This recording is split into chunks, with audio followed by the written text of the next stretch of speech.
नमस्कार मैत्रिणींनो, आज आपण बनवत आहोत आलू मटरची भाजी। तर बघा, त्यासाठी आपण घेतला एक कांदा, खोबरं, बेडगी मिरची, तमालपत्र, लसूण, अद्रक आणि 3 टोमॅटो। त्यानंतर घेतलाय कढीपत्ता आणि कोथिंबीर।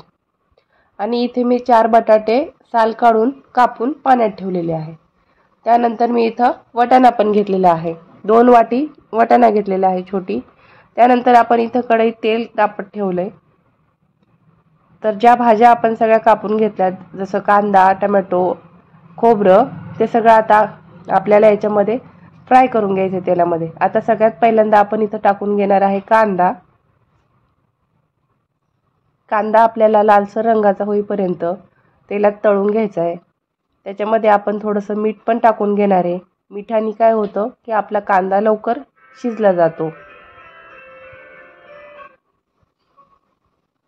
त्यानंतर टाकणार आहे खोबरं। खोबरं पण आपल्याला एक 2 ते 5 मिनिटं लालसर होऊन द्यायचे। त्यानंतर आपण टाकणार आहे अद्रक, लसूण, तमालपत्र आणि बेडगी मिरची।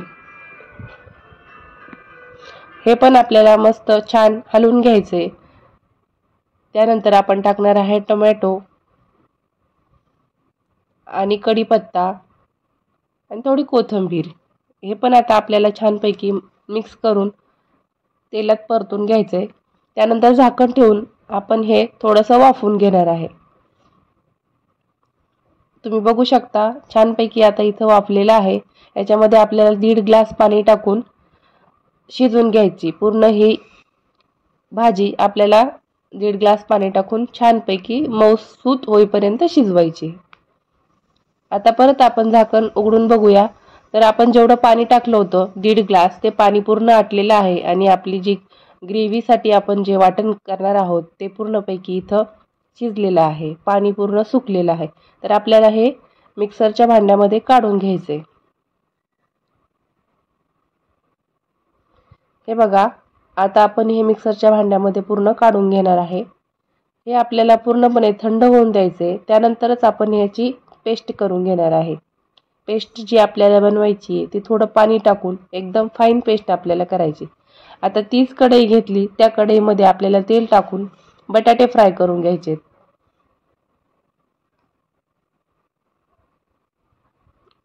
हे बघा, बटाटे फ्राय करण्यासाठी थोडं मीठ पण टाकून घ्यायचे वरून, म्हणजे आपले जे बटाटे आहेत ते पटकन शिजतात आणि पटकन फ्राय होतात। आता बटाटे काढल्यानंतर आपल्याला वाटाणेही फ्राय करून घ्यायचे। त्याच पद्धतीने सेम त्याच कढईमध्ये आपण वाटाणे फ्राय करून घेणार आहोत। आता हे बघा, मी इथे प्युरी पण बनवून घेतलेली आहे। माझं जे प्युरीचं मटेरियल होतं सगळं थंड झाल्यानंतर त्याच्यामध्ये थोडं पाणी टाकून मी फाईन पेस्ट करून घेतली। आता इथं त्याच कढईमध्ये तेल टाकून घेतले। आता फोडणी देणार आहे। जिरे मोहरी टाकली आहे। मोहरी पूर्ण तडतडून द्यायची। त्यानंतर जिरे टाकायचे, कढीपत्ता, मसाले पण टाकून घेणार आहे, कोथिंबीर,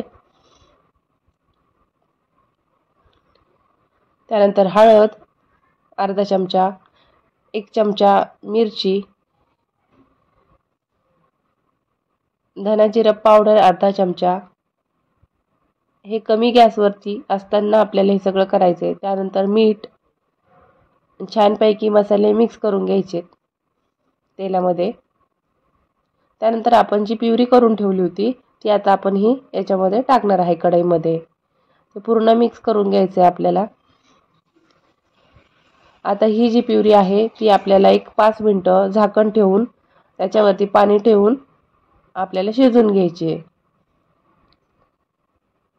मिक्सरच्या भांड्यातील वाटण्याचे पाणी आपण या प्लेटमध्ये वरती टाकलेलं आहे। त्यानंतर आपले गॅसची फ्लेम फास्ट आहे।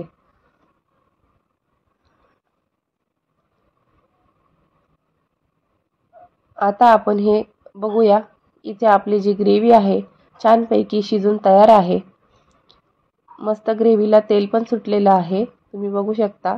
त्यानंतर आपण जे बटाटे आणि वाटाणे फ्राय करून ठेवले होते ते मिक्स करून घ्यायचे आपल्याला ग्रेव्हीमध्ये। थोडेसे 5 मिनटं परत एकदा आपल्याला ग्रेव्हीत छानपैकी वाफवून घ्यायचं आहे.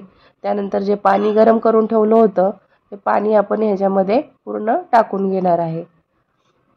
आता परत आपल्या भाजीला एक उकळी फुटेपर्यंत आपल्याला झाकण ठेवून शिजवायची आहे. त्यानंतर तुम्ही बघू शकता इथे आपली भाजी बनून तयार आहे. याच्यावरती आता मस्तपैकी कोथिंबीर टाकून घ्यायची आहे. बघू शकता एकदम कमी तेलामध्ये कमी साहित्यामध्ये ही भाजी बनून तयार आहे. वेळात वेळ काढून माझी रेसिपी बघितल्याबद्दल धन्यवाद. माझ्या चॅनलला लाईक करा, शेअर करा, सबस्क्राईब करा. शेवटपर्यंत हा व्हिडिओ बघितल्याबद्दल धन्यवाद.